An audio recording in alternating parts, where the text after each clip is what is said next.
Olá pessoas, quem fala aqui é Belmiro. Bem-vindos, bem-vindas e bem-vindos a todos. Pessoal, vamos agora entrar em mais um tema sobre o direito do trabalho, né? Vendo aqui a parte doutrinária. E o tema de hoje, o episódio de agora, é sobre o direito de personalidade e o direito do trabalho. Ou seja, o que a gente vai aqui investigar é se nós podemos considerar os direitos dos trabalhadores como sendo direito de personalidade e como é que isso fica diante da doutrina da jurisprudência e por aí afora.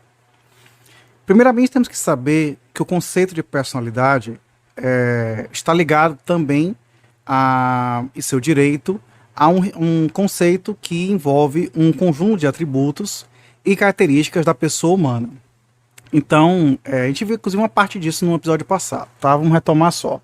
Então, por exemplo, eles são direitos reconhecidos à pessoa humana, tomada em si mesma e em suas projeções da sociedade, que são previstos no ordenamento jurídico, exatamente para a defesa dos valores inatos do ser humano, como a vida, a rigidez física, a intimidade, a honra, a intelectualidade e outros tantos também. Também é importante ressaltar que envolvem a esfera chamada extrapatrimonial do indivíduo e são inerentes à própria proteção da dignidade da pessoa humana. Nós já falamos no episódio passado sobre os naturalistas e também sobre outras perspectivas também. O que a gente tem que falar neste momento é sobre as características do direito de personalidade para que a gente possa fazer o cruzamento com o próprio direito do trabalho. Então, se a gente pegar o Código Civil, por exemplo, o Código Civil 2002, ele inovou, foi muito inovador diante do sistema anterior de direito civil do Código Civil de 1916. Porque o nosso Código Civil 2002, ele dedicou um trecho específico, talvez hoje a gente pensa que talvez devesse ser hoje até acrescentado, mas um segmento de artigos, está entre o artigo 11 até o artigo 12, sobre os direitos da personalidade. Então, nesses artigos, que aqui não vou ficar lendo um artigo por artigo, não ao menos nesse tipo de episódio de podcast, nós vemos aqui no artigo 11 que fala da sua intransmissibilidade e renunciabilidade, também a questão diante de ameaça, pode-se reclamar perdas e danos, a questão voltada a tratamento médico e científico, o direito ao nome, também, na verdade, outras situações voltadas à transmissão da palavra, do escrito e por aí afora, e também a própria inviolabilidade da vida privada. Essa é mais ou menos a temática que temos nos artigos 11 a 21 do Código Civil. Vale a pena consultar. Nas palavras dos professores Pablo Stoso Gagliano e Rodolfo Pamplona, eles sustentam, portanto, que os direitos da personalidade eles são absolutos, e são absolutos porque são oponíveis erga omnes, ou seja, contra todos. Eles são também gerais, porque são otorgados a todas as pessoas, pelo simples fato das pessoas existirem e serem pessoas. Inclusive também pessoas jurídicas também, tá? Que são pessoas. Aqui apenas uma colocação interessante é que em alguns outros países, como a Alemanha, a Argentina, os animais não humanos, eles são considerados também certos tipos de pessoas. É uma construção que o Brasil está caminhando para isso também. Às vezes se briga mais em relação a guarda do bichinho de estimação que em relação aos filhos, muitas vezes, né? Então, enfim. Também, o direito de personalidade, eles são extrapatrimoniais pela inexistência, em regra, de um conteúdo patrimonial direto, aferível objetivamente, embora sua lesão, isso aqui é importante do dano moral, possa implicar efeitos econômicos. Então fala-se em regra, porque alguns direitos de personalidade possuem valor comercial. E o melhor exemplo disso são os direitos autorais. Os direitos autorais são mensuráveis, são de personalidade, mas são mensuráveis em valores econômicos. Mas outros também podem ser mensuráveis dessa maneira. Não só pelo dano moral, mas também às vezes por prejuízos econômicos decorrente de uma violação da imagem, por exemplo. Pense num artista que é vítima de fake news, por exemplo. Então, de repente, ele vai ter prejuízos também econômicos. Isso pode ser também mensurado por uma violação, um direito seu de personalidade, que é o direito à imagem, à honra pública, etc. Também esses direitos são indisponíveis, em regra, já que nem por vontade própria da pessoa, o direito de personalidade, em princípio, pode mudar o titular. Então, é o que dispõe, nesse caso, expressamente o artigo 11 do Código Civil. Também temos o exemplo do direito autoral. Agora, alguns direitos podem ter uma certa disponibilidade restrita. Como, por exemplo, você vai ser filmado, então você tem que dar um termo de consentimento que os autoriza que façam captura de sua imagem ou de seu som, de sua voz, por aí afora. Eles são imprescritíveis porque não tem prazo para o seu exercício. A pessoa pode nunca ter, exigido respeito em relação à característica dela, mas não quer dizer, na verdade, que não possa exigir. Então, o melhor exemplo sobre isso na esfera do direito do trabalho é a excelente e bastante insubstituível atuação do Ministério Público do Trabalho na atuação no combate ao trabalho escravo, por exemplo, ou de condições análogas de escravo, porque a pessoa pode nunca ter, conseguido exercer os seus direitos básicos de liberdade, mas aí não quer dizer que ela não o seja, ela o será para a vida toda, e alguns direitos também acabam ultrapassando a esfera daquela própria pessoa, nos seus aspectos patrimoniais. Muito bem. Agora, no que tange a imprescritibilidade, tem que tomar cuidado, porque para uma ação de reparação de danos morais, a lesão à personalidade, nesse caso, está sujeita à prescrição. Nesse caso, a prescrição pelo Código Civil é regulada, em regra, por 3 anos, e o TST também já se posicionou sobre o tema, decidindo que a ação de indenização por danos morais decorrente de violação à direito de personalidade na relação trabalhista está sujeita à prescrição do Código Civil, que no caso são de 3 anos em geral. É de 3 anos a prescrição em geral. Eles também são impenhoráveis porque não podem ser objeto de constrição judicial, porque se fosse, a gente estaria aqui voltando para o direito romano, em que o devedor podia ser preso até pagar a dívida. Sabemos que a prisão civil por dívida no Brasil está apenas adstrita, atualmente, ao devedor de alimentos, porque está falando de uma colisão de direitos fundamentais da vida de outrem, pelo qual a pessoa é responsável, em relação ao fato da pessoa não se importar com aquilo quando tem a obrigação alimentar. E também nós sabemos que, embora a Constituição Federal autorize quer dizer que determina, autorize a prisão civil depositária infiel, tanto o Pacto de São José da Costa Rica como uma súmula vinculante determina a sua proibição. Então, por isso que esse tipo de prisão depositária infiel foi excluído do nosso ordenamento jurídico por hora. Certo?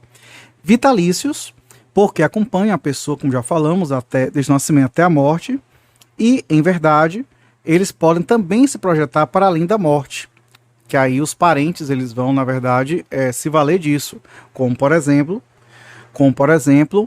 ligado à incolumidade do cadáver ou à reparabilidade da honra do falecido, na esfera civil, regulados pelo artigo 12, parágrafo único, além também de aspectos criminais envolvidos também sobre isso. Com relação à classificação, também seguindo com Pablo Stouze e Rodolfo Pamplona, podemos classificar o direito de personalidade de acordo com, primeiro, o núcleo de proteção à vida e integridade física, pois implica, nesse caso, tutelar o corpo vivo, o cadáver, a voz, etc. Também temos o núcleo da integridade, a proteção à integridade da integridade psíquica e também de criações intelectuais, o que vai incluir, nesse caso, a liberdade, as obras intelectuais, a privacidade e o segredo. Integridade psíquica também envolve também um tema importantíssimo de trabalho, que é do assédio moral. Então, ainda que seja estrutural, por exemplo, então também está nesse pacote daí. Na integridade, e também temos o núcleo da integridade moral também, que abrange a honra, o nome, a fama, a imagem, a intimidade e identidade pessoal. Então vamos tomar cuidado com aquela maneira de ficar expondo as pessoas nas redes sociais, porque a gente acha que não tem consequências, e sim, tem todas as consequências do mundo. Mundo virtual, acho que vocês já devem saber disso, não é mundo sem lei. Temos várias normas sobre isso, até vamos trabalhar na sequência nos próximos episódios sobre a LGPD, Lei de Proteção de Dados Pessoais e Direito do Trabalho, mas o fato que fica já a dica para vocês, demonstrando isso daí. Também nós temos o direito de personalidade e voltados, fazendo cruzamento com o direito social dos trabalhadores, que é um outro tópico importante. Temos que citar o que fala Arnaldo Susequinde, que ele diz que, abre aspas, o cotidiano do contrato de trabalho, com relacionamento pessoal entre o empregado e o empregador, ou por aqueles a quem este, o empregador, delegou o poder de comando, possibilita sem dúvida o desrespeito dos direitos da personalidade para os contratantes. Porém, de ambas as partes, inclusive, deve enfatizar. Então, é engraçado, porque é curioso, o Susequinde, ele é um autor assim clássico, foi um dos responsáveis, inclusive, pela elaboração da CLT, e desde aquela época, né, década de 40 do século 20, nós já sabíamos que a relação trabalhista pode ser muito conflituosa. Então, por isso, né, aqui já fechamos a citação dele, a gente segue aqui, nós entendemos que os empregados e os empregadores podem ser vítimas do dano moral. Olha que são os dois, tá certo? Então, os dois lados. Vimos muito caso assim, às vezes, vamos pegar uma relação de emprego doméstico.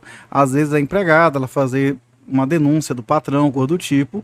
Claro que estamos falando com questão de vulnerabilidade, temos que também sempre olhar com mais cuidado, com mais cautela sobre a questão e ouvir, né, fazer uma escuta ativa do que a vítima, né, afirma, mas acontece às vezes de se mostrar que a situação não era bem essa.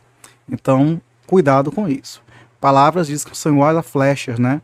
Assim, já ferem e não voltam mais. Então, o ditado não é bem esse, não sou muito de citar ditados, mas é por aí, basicamente. Também é importante salientar que alguns autores, sobretudo da corrente alemã e da italiana, preferem optar pela denominação dano não patrimonial, mas aí vamos deixar só para efeito de informação científica e doutrinária. Sobre a CLT ela prevê algumas normas expressas sobre personalidade. Por exemplo, nos artigos 482, a linha J, e 483, a linha E, que consideram esses dois artigos motivo justo para a resolução do contrato de trabalho, a lesão à honra e à boa fama. Motivo justo quer dizer o quê? Justa causa. Tanto justa causa do empregado como do empregador, que são os artigos aos quais correspondem esses positivos aqui.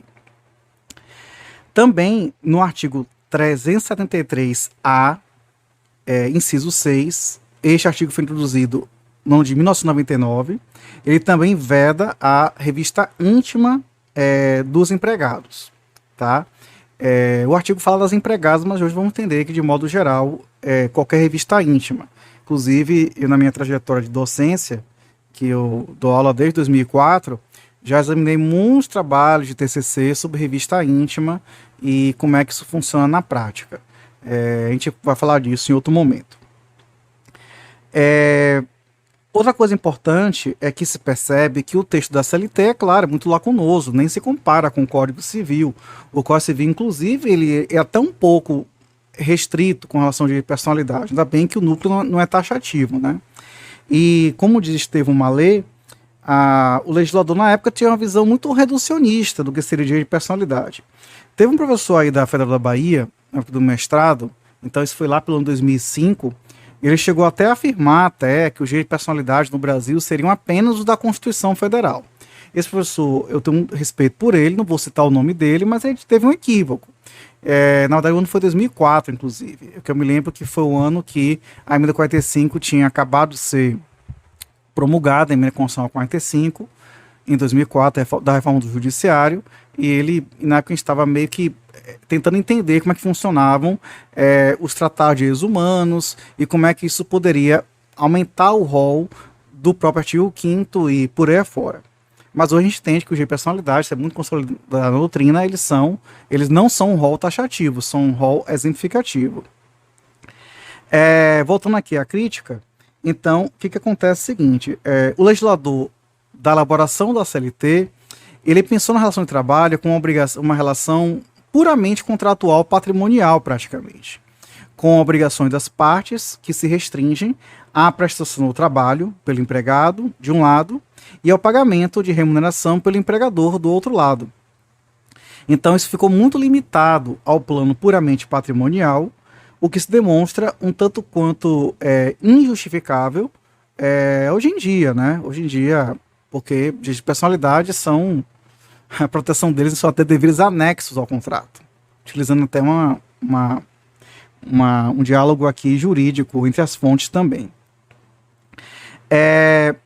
Também temos uma autorização, tá certo, que vem do artigo 8º da CLT, que diz que nos casos omissos pode ser aplicado o Código Civil.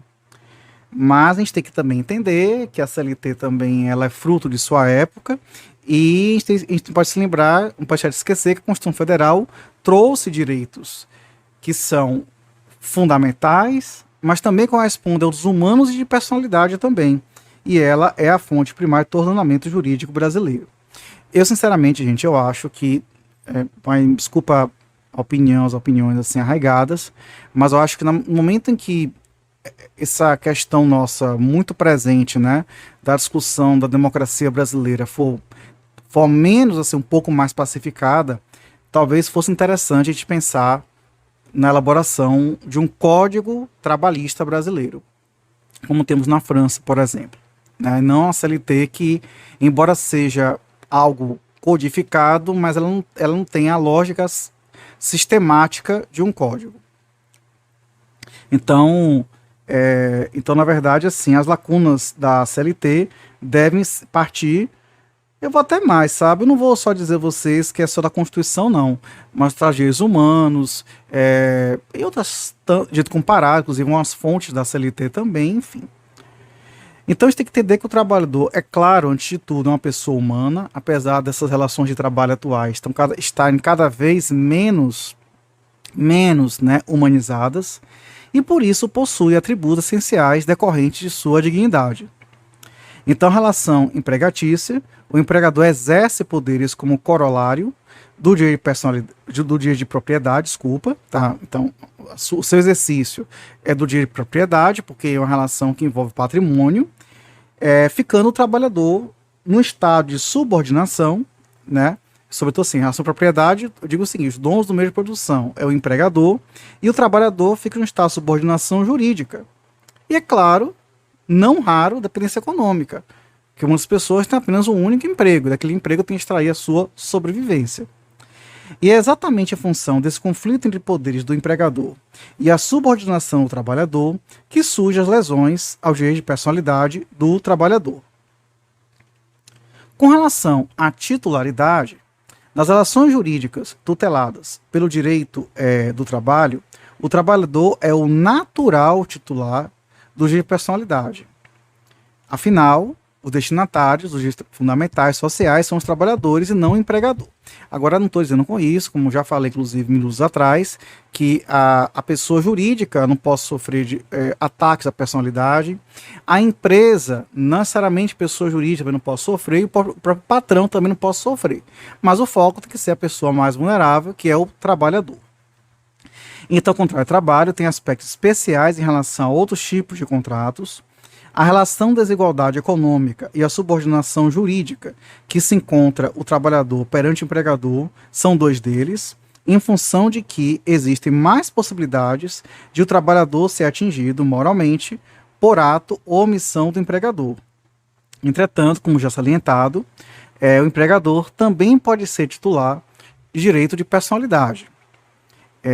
A jurisprudência, inclusive pelo Superior Tribunal de Justiça, STJ, a súmula 227, já havia, inclusive, acenado pela extensão de alguns direitos de personalidade às pessoas jurídicas, como o direito à imagem ao nome, o que depois, né, essa súmula é anterior ao Código Civil de 2002, o que depois levou o próprio legislador do Código Civil colocar no artigo 52 do Código Civil justamente essa ideia daí de que a pessoa jurídica é sim deixar expresso em legislação titular de personalidade.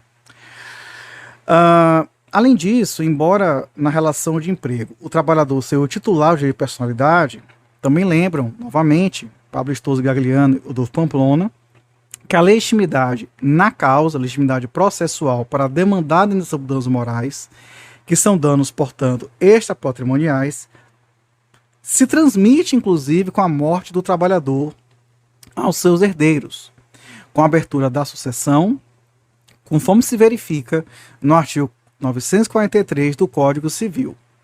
Por outro lado, inexiste distinção entre a transmissibilidade do dano moral e do dano patrimonial, conforme artigos 12 e 20 do Código Civil, razão pela qual é ampla a legitimidade dos herdeiros para postular a proteção de direitos da pessoalidade do trabalhador falecido.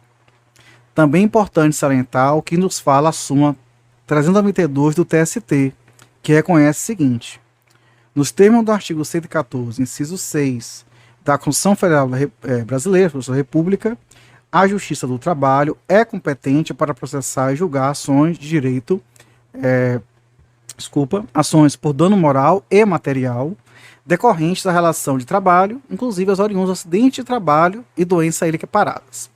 Curiosidade, eu me considero uma pessoa jurássica, porque inclusive eu advoguei, inclusive na área trabalhista, antes da própria emenda 45, que inclusive também alterou as competências da Justiça do Trabalho, e aconteciam as coisas bizarras. Então, por exemplo, eu advoguei uma época como membro de uma equipe jurídica dos sindicatos bancários aqui da Bahia.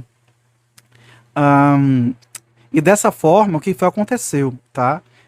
Na verdade, aconteceu o seguinte: bancários, eles entrarem com ações, por diversas razões, e terem pedido de dano moral, a Justiça do Trabalho, ela julgar somente os aspectos puramente contratuais, e aí a parte do direito de personalidade, inclusive de acidente de trabalho, é julgada na Justiça Comum Civil.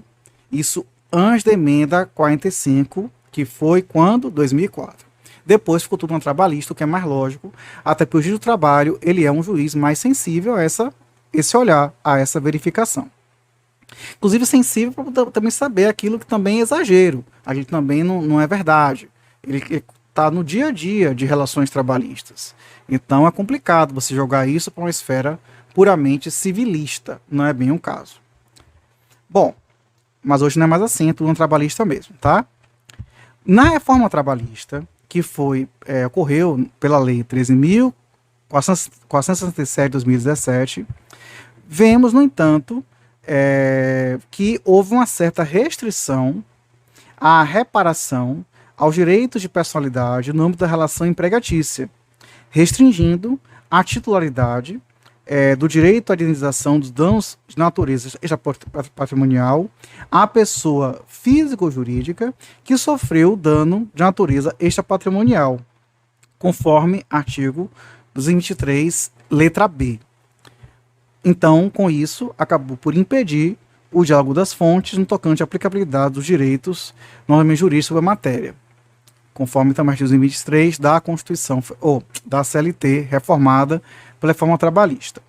Isso aqui, essa informação, gente, vai ficar com uma nota, talvez, circunstancial / histórica, porque a gente está aqui, hoje estou gravando esse episódio no dia 7 de setembro de 2022, então pode ser que, a depender das eleições deste ano, a reforma trabalhista, que começou lá com Michel Temer, presidente Michel Temer, por aí afora, ela continue, né, numa perspectiva neoliberal, ou talvez haja algum tipo de revisão, ou retorno, se os candidatos aí forem aprovados. Então, por enquanto está assim, mas isso pode mudar com o tempo.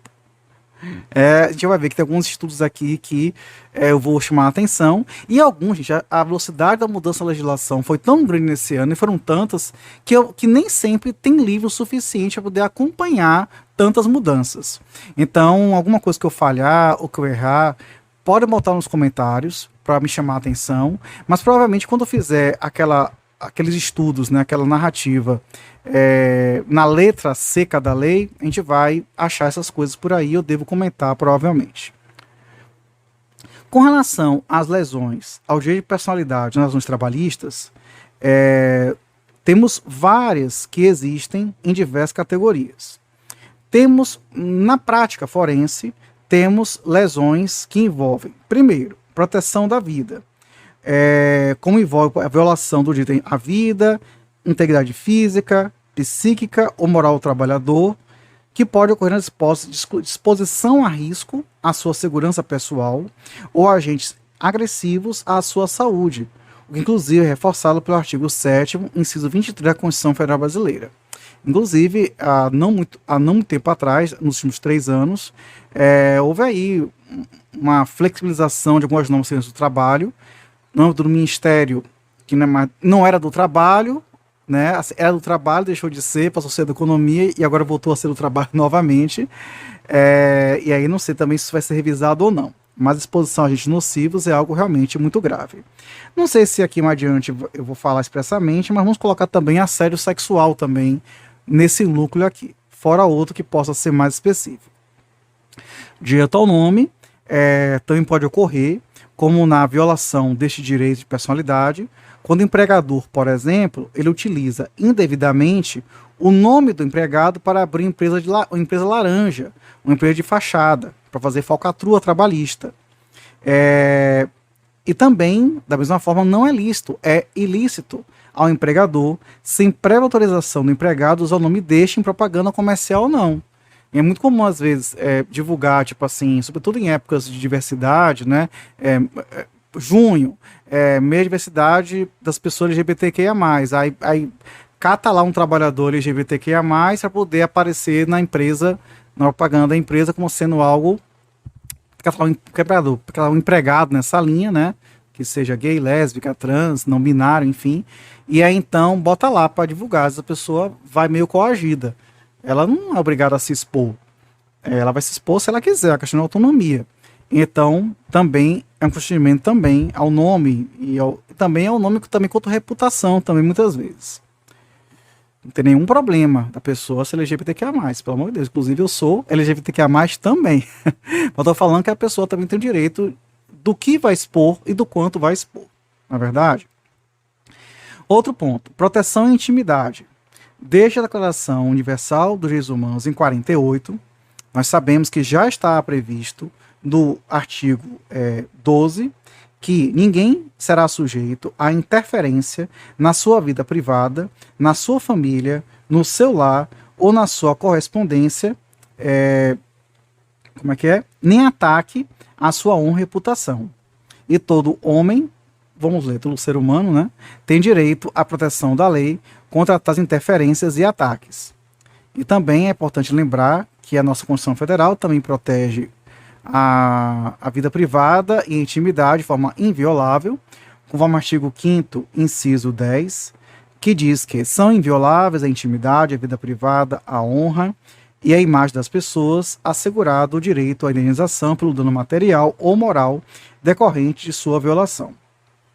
E a gente percebe que são exemplos de violação da intimidade das relações empregatícias, a revista íntima, proibida pelo artigo 373-A, inciso 6 da CLT, o que envolve também a utilização de câmeras em vestiários ou banheiros e também o próprio assédio moral e o assédio sexual também. É importante trazer como instrumento normativo que possa ser aplicado analogicamente para qualquer identificação do assédio moral em qualquer relação jurídica, inclusive no trabalho e emprego, a própria Lei 13.185 de 6 de novembro de 2015, que instituiu o Programa de Combate à Intimidação Sistemática, ou bullying. Bullying ou bullying, como quiserem falar. Mas isso é um tema que vamos falar no próximo episódio. Um abraço e tchau, tchau.